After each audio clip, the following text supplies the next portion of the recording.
Sebenarnya saya nak kongsilah apa-apa sekali kerja yang istimewanya antara perubatan lah. Betul. Jururawat atau doktor, tak rugi sebenarnya kita ceburi bidang ni. Sebab saya mengamalkan satu prinsip, bila kita ni jururawat, kita dicampak mana-mana pun kita still boleh bekerja. Maksudnya kalau kita tak kerja kat hospital, kita still boleh bekerja kat klinik.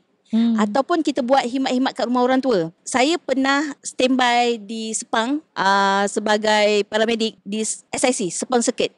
Masa tu Michael Schumacher dia datang. Lepas tu saya ada standby F1 juga.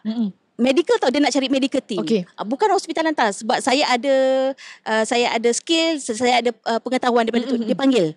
Daripada situ kami dapat side income.